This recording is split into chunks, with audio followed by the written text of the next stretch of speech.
गोरी हमर मिथिला में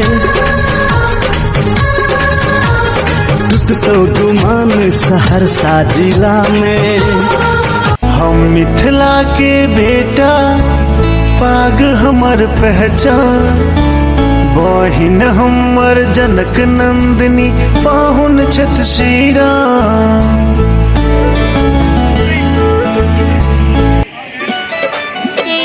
सुंदर मिथिला धाम दोसर पायब कोने ठाम, दोसर पायब कोने ठाम। दुल्हा दुल्हन सीताराम जनक ये मिथिला का धरोहर। मिथिला नगरिया हमर स्वर्गो सुंदर भैया, स्वर्गो सुंदर पाहुन बनी ऐला सियापति राम।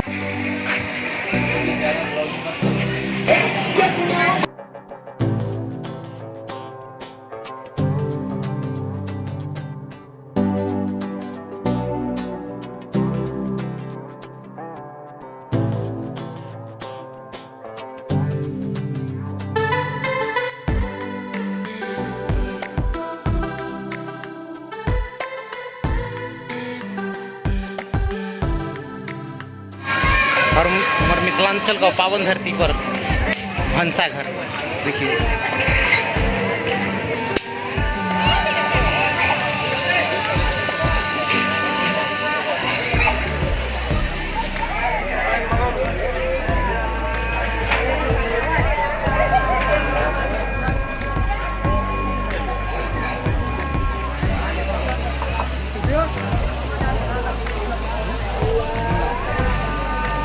सर और कुछ आइए ना, है इतना टाइम इधर कीजिएगा। सॉरी चलिए ना, बहुत लेट हो रहा है सर, इधर आइए ना। देखिए ना, हम एक उधर क्लिप ले रहे हैं।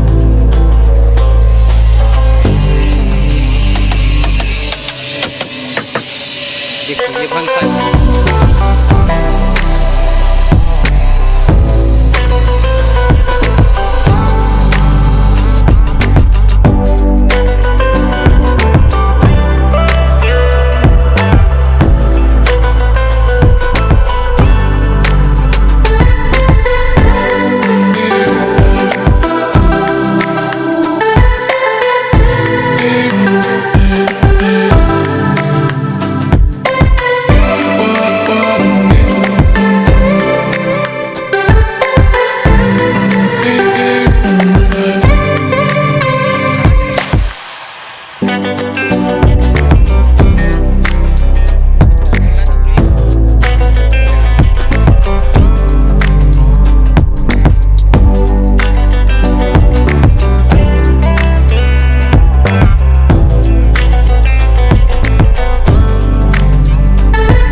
बातक हमरा सब मैथिल के घूमा।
बस मिथिला हाट का अब हम लोग एंडिंग कर रहे हैं।